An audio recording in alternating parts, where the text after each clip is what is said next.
This is The Clash, where the real world clashes with a true Christian worldview. Join former professional wrestler Chris Whaley, known as the Masked Saint, who is an author, pastor, and teacher that brings his wrestling skills into the squared circle and tackles real-life issues. Along with Jeff Dixon, best-selling author, internationally known teacher, leader, and pastor who is not afraid to tackle the tough issues of the world we live in. Together they form a tag team of wisdom in The Clash.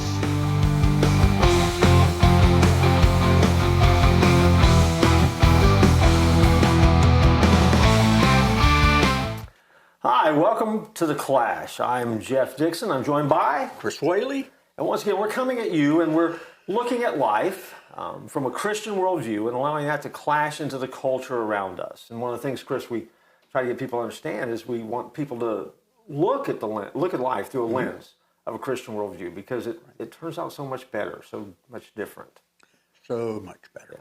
Now, I think today, this is going to be a very special episode for our folks, and we say that a lot, so we're going to overuse it. It's a very special episode for our folks. Yeah. But we're going to talk about the Masked Saint a little bit, your career a little bit, and kind of how God has kind of taken that and woven that into, who you are today and how that impacts our viewers today. Right. If you wouldn't mind. So, as we do, if you don't know, we'll say it again. This is Chris Whaley, also known as the Masked Saint from his wrestling days. Chris, tell us a little bit about your early life and what kind of got you on page to pursue professional wrestling. Okay. I actually, Jeff had a crazy life growing up. My mom was a Jehovah's Witness. Okay. She was raised as a Jehovah's Witness, and she had a lot of questions that were never answered. Asked her dad about, questions, and he said, "That's not for you to know." And my mom and dad moved to Central Florida. My dad was a long-distance truck driver, and he was gone a lot. And one day there was a pastor out knocking on doors, and he knocked on our door. And my mom said, "I've been praying for somebody like you for a long time." And she invited him in, sat at the dinner table. She asked all those questions, and before he left, she prayed and asked Christ to come into her heart, which is very unusual. I mean, 1 in a million where a Jehovah's Witness turns to Christ. And so my mom started taking us to church, and I had a lot of health problems as a kid. I was constantly in and out of the hospital, mostly with pneumonia. In the 4th grade, I had polio, viral encephalitis. I was in the hospital for 3 months. I used to say that my folks bought the 2nd floor in the hospital over in Winter Haven, Florida. But just constantly back and forth into the hospital. But I had a wonderful, godly doctor who just refused to give up on me. They sent me over to a clinic in Lakeland, Florida. They did a lot of tests on me and found out that I was allergic to just about everything. And that was a problem. So he put me on this allergy medication. And amazingly, my body started to change. I started putting on weight. And that doctor, Dr. Raymond A. LaRue, who's over in Winter Haven, Florida, it was the one that suggested I start going to a gym, start working out with weights and exercising. And so he got me into that. And when I went to the gym, it was just something that I enjoy. I still enjoy it. And so my body started to change. Met my wife when I was 16. We got married while we were in college. Graduated from college together. We're living in Central Florida, and I was in the best shape of my life. And I love working with the weights, and so my body was in real good shape. And as a kid, I loved professional wrestling. When you're in the hospital and you lose track of your nights and your days, and 3 o'clock in the morning you turn the TV on, it's amazing. Professional wrestling was on. Sure. So I watched professional wrestling, grew up here in Florida, watching Eddie Graham, the great Malenko, Johnny Valentine, Red Bastien, Joe Scarpa. And so I was just, enamored with professional wrestling. And as I grew older, that did not stop. I continued to watch professional wrestling. until living in Central Florida. My wife was a high school math teacher at her alma mater, and I was just working, looking for the opportunity to go serve in a church as a youth minister. Mm-hmm. And by the way, Jeff, I was the world's worst youth minister. I was terrible. I was terrible. But I'm sitting in my chair, I'm looking at the Tampa Tribune, and there was an ad. It said, "Wanted professional wrestlers." I jumped up out of my seat, took it over to my wife, said, "Look at this." And she was grading papers, and she looked at it and went, and then went back to grading papers. But I immediately went in, packed a bag, and drove over to Tampa, Florida. And I walked into the gym, and there was the great Malenko. Oh, wow. I mean, I watched this guy as a kid, and I was scared to death of him as a kid, but he was one of the greatest guys in the world. And so he taught me a lot with other professional wrestlers. We interviewed Mark Merrow. He trained Mark Merrow. Okay. So I just, the moment that I got into the ring, I was hooked. I loved it from the minute that I started, and I just, I worked for about 6 months, and I had my first match against the grappler, and that was it. I just couldn't wait to get in the ring every time. Well, now, but somewhere in that journey, though, you made a decision, and again, I've never actually asked you this before. What led you to put on a hood and create the persona of the Masked Saint? I'm so glad you asked me. Jeff, I finally got that call, and I was a youth minister at a church in Central Florida. And you know as well as I do, they do not pay youth ministers very much. They don't? No. Oh. My wife was pregnant with our first child, and so she could not go back to school. And in those days, you didn't get paid if you weren't there. And so I'm making $12,000 a year, and we are starving. So I went to the senior pastor, who I never got along with, and I said, "Hey, listen, I could wrestle a couple of nights a week, and it would really help our family financially." And he, no, we're not going to do that. We're not going to turn this church into a circus. And so I said, okay. And that Saturday, I was home watching professional wrestling, and there's a buddy of mine that worked, we called it a hood. He's working with a hood, which was a mask, and the light went off. I said, that's it. I said, I could come up with a gimmick, wear a mask, I could wrestle a couple of nights a week, wasn't doing anything illegal, wasn't doing anything bad, wasn't taking time away from the church. I could work and provide for my family. And so I was thinking, what kind of a gimmick would I have? And I said, well, I'm a pastor. How about the saint? So my sister actually made my first mask. My second mask I bought from K&H Wrestling up in Youngstown, Ohio. But I had my white mask, white trunks, white tights, white boots, a white cape. And so I became the ultimate good guy in the ring. I was the saint. And so I'm working a couple of nights a week. And it was kind of funny because I would come into the office and I'd have a black eye from getting my nose broke. Or bruises, they'd say, "What in the world happened to you?" And I said, "I fell down," which was true. You did. I had a lot of help falling down, but I fell down. Okay. So here I am working a couple of nights a week until I got fired from that church. Only time I've ever been fired in my life. But I eventually was let go, which was good. I mean, there's nothing wrong with that because it really was God's plan for me to get fired. But I'm, working a couple nights a week wrestling, and the church didn't know it. That's how it happened. So the persona of the Masked Saint, then, you just kind of just take that and carry it with you then. That became the character.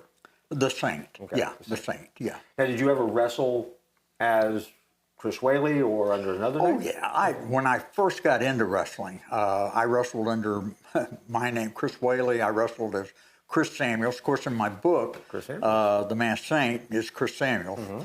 But I wrestled as Chris Hawkins, Chris Whaley, Chris Samuels. So I did that really early part because I became the Saint pretty pretty soon after that. So if anybody writes you, they can just call you by any of those names, and they're okay. Yeah, right? just call me anything. Right. Well, by being, though, the saint, once you took on that persona, how did that work with some of the, I guess, promoters that you were working with that were running the shows and stuff? I mean, you walk in with this good guy persona. You just had to be a good guy, right? Right. Was that a problem? No, wasn't a problem at all because they always have enough bad guys, the heels. Yeah. So, no, I mean, they love having the perennial good guy going up against the perennial bad guy. That was a great match. Now, did the saint ever saint turn heel at all? I did. Okay. When I first went to Texas, they didn't know who I was there in Texas. That was in the day of the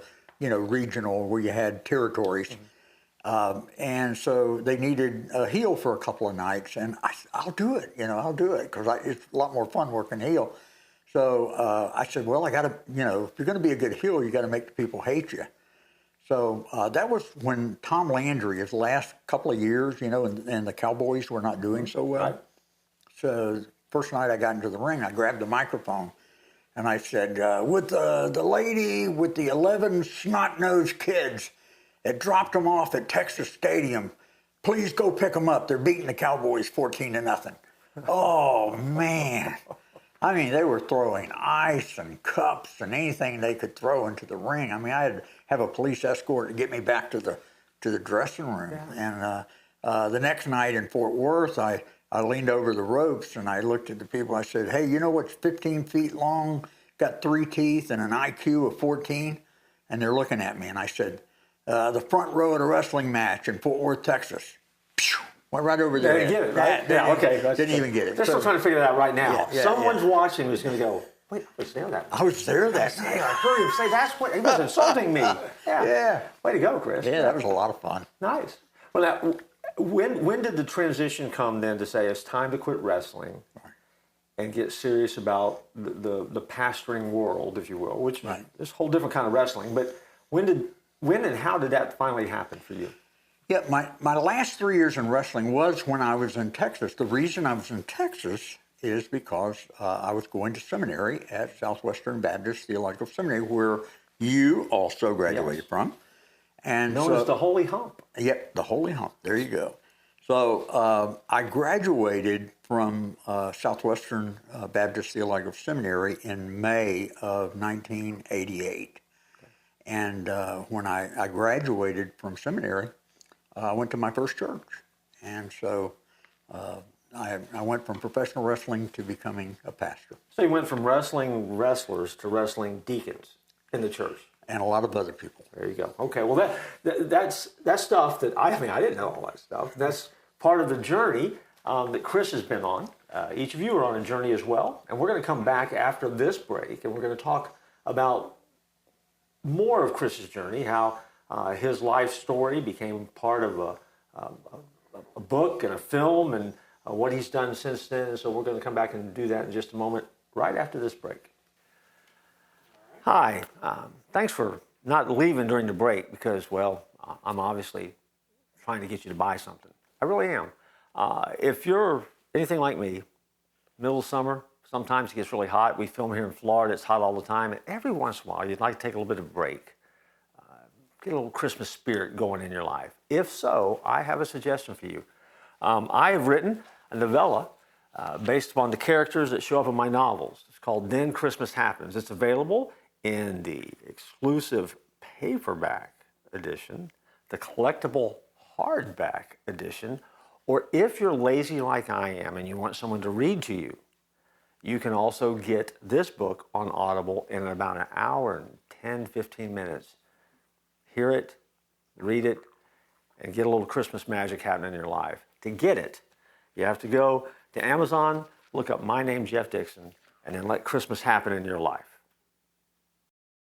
Hey, you came back. Thanks for not leaving and checking out during the break. Now that you're back, we're going to continue our conversation with my co-host, my friend, my fellow pastor, Chris Whaley, also known as the Masked Saint.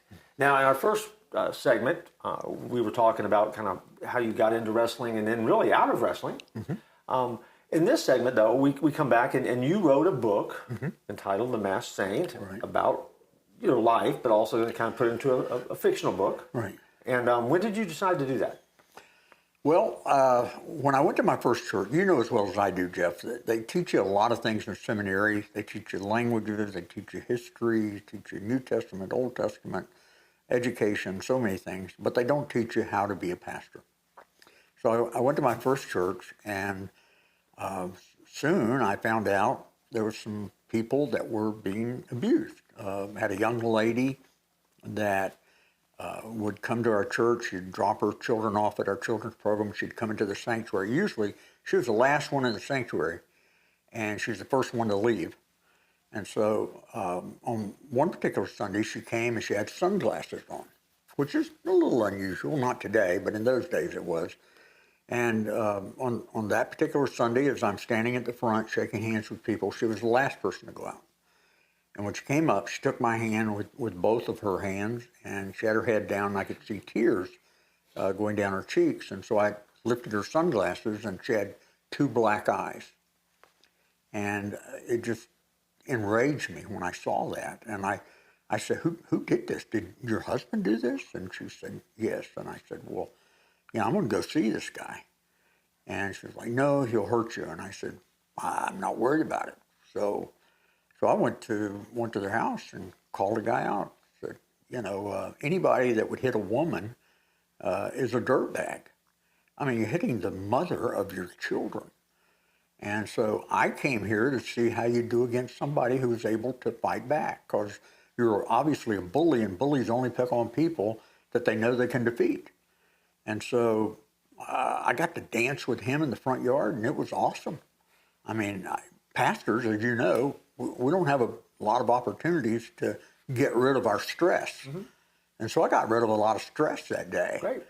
And then, amazingly, it just seemed that I had episode after episode where I'm handling things more as a professional wrestler than I am as a pastor. And so after a bunch of those, I was thinking, I said, this would make a good TV series. Because Michael Landon was one of my heroes, Little House on the Prairie, Highway to Heaven. And there's just nothing good and moral on mainstream TV anymore. If they have a show about a family, it's usually a dysfunctional family. Sure. The father is a bumbling boob, the mother is promiscuous, and the children are rebellious. And I thought, this would be another good moral program with a good ending on it. And so for a long time, I didn't think I was an author. I couldn't write, and I couldn't find a ghostwriter until the personal computer came out.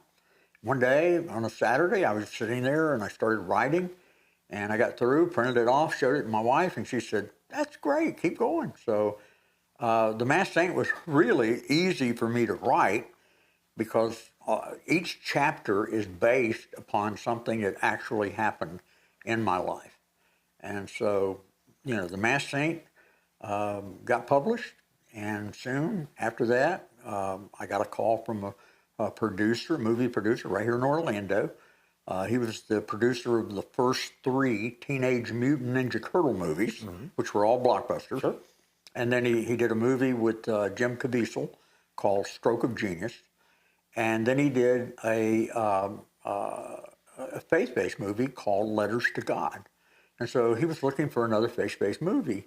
So he called me in and stayed on the table with him for about a year, and he suddenly changed his mind and said no. But during that time, I met a lot of other people in the movie business. I had a producer from Canada that flew down, met me at Disney World, and he is the one who eventually made the Masked Saint book into a movie.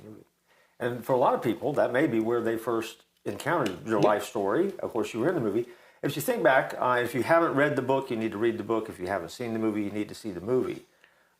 Let's fast forward. I mean, we're going to skip a lot here. Okay. But let's fast forward to making the movie. Right. You went to Canada to film the motion picture. What memories do you have of that process? I mean, you're an author. This is your life.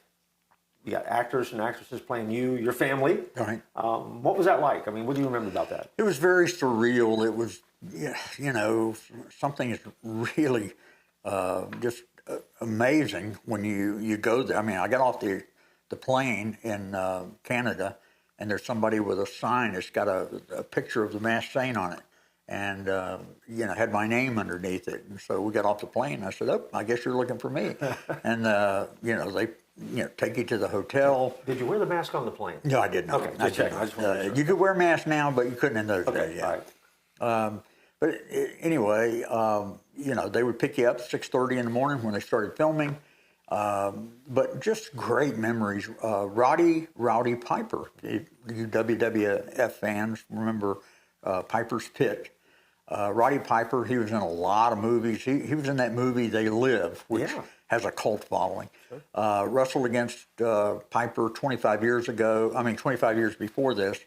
And I knew he wouldn't remember me because, I was one of those guys that got his brains beat out for a little bit. But, oh, yeah, brother, I remember you. Yeah, he didn't remember me. But anyway, it was great for a month, getting to spend a month with Roddy Piper. The beautiful actress, Diane Carroll. She was an Academy Award nominee. Sure. Beautiful voice, singer. She played the part of Miss Edna. The guy, James Preston Rogers, that plays the Reaper on there. Big dude. A big dude. He reminded me of a young Undertaker. So the young lady that plays my daughter, T.J. McGibbon, she's been in so many movies. The young lady that plays my wife, Laura Jean Chorstecki, she's a beautiful actress, and she's been in a bunch of stuff. So, now when I'm watching something, he was in The Masked Saint, or she was in The Masked Saint. No, that's kind of neat. It is. Yeah. Well, now that you've done that, I mean, again, and you can spend all your life and never get a chance to talk to somebody who's written a book, had that book made into a movie that's based on their life. I mean, that's one of the odds. So, for our guest here, as you look back over all that now, what is the thing you would like for them to take away from that story? I mean, what's the big takeaway for life application? Right. I think it's that God is the God of a second chance. Because I really messed things up. Being a pastor, kind of a Christian vigilante. I tell people I was the equalizer before Denzel and Queen Latifah. So you mess some things up, but yet we serve an amazing God who is able to work even in spite of our flaws and our shortcomings, and that's the story of my life. I am not the greatest Christian in the book, not the greatest person in the book, but in spite of all that I've been through, God has, in every instance, has still been able to use me again and give me a second chance on so many things. So what advice would Chris Whaley today give to a younger Chris Whaley back in your teenage high school years? I think I would have studied harder when I was in school. Neither one of my parents had an education. My dad had a third grade education. He was a fifth degree redneck. My mom, she had a seventh grade education. So education was not pushed in my household. And when you don't have somebody pushing you, you tend to, slack off a little bit. Okay. So, when I got to college, I actually learned grammar by taking Greek, because you have to, learn the Greek grammar and all. So I would tell young people, study all you can and do the best you can to make something out of your life. And with a good education, that certainly helps. Well, and if you don't study, you might be able to write your own book and have a movie made about your life, I guess. I mean, you kind of break the mold a little bit, don't you? But also, if you've never accepted Christ as your Lord and Savior, that's the place to begin. Sure. Because He can change your life and make it into something wonderful. Well, who along the way, I mean, now as you're kind of thinking about it, who have been the biggest spiritual influences for you or mentors that you've had along the way in this journey? Now, as a child, and she's in the book, that was the one thing that I didn't like about the movie is that Miss Edna, who is played by Diane Carroll, they brought her up to real time, but she was actually from my childhood. And just about every chapter in my book, there's a moral lesson that I learned from her. She was just the most precious lady. And, and it's really incredible because this is back in the 60s. And in the 60s, for, a white kid to have a black mentor, that was Unusual. Yeah. That was unusual. Mm-hmm. So she was just a great influence in my life, a great Christian influence, and really was the first one pushing me towards Christ.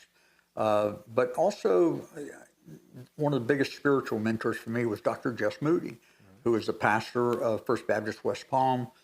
He's the one that led me to the Lord, one that ordained me into the ministry. And so he was just a wonderful, wonderful influence. He's the guy that started Palm Beach Atlantic University. And so I would have to say Dr. Jess Moody and Miss Edna.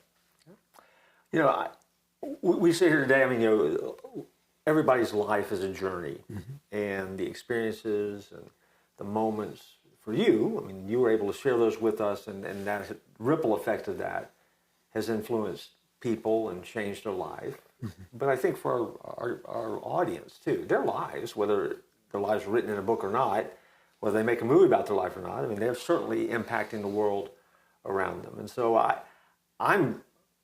just take to heart the fact that you were able to share your journey. You get to see a little bit of the impact that you have. But I also want to encourage our audience, because your journey is having an impact. Who you are, what you do, how you live, really does matter. And you are changing lives along the way. And so we wanted you to get a chance to get to know Chris just a little bit better. We talk about it, we joke about it, we talk about wrestling a lot.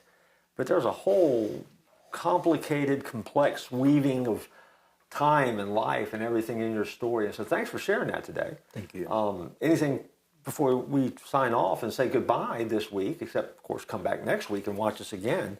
But any advice you have for our listeners today? Well, don't give up on your dreams.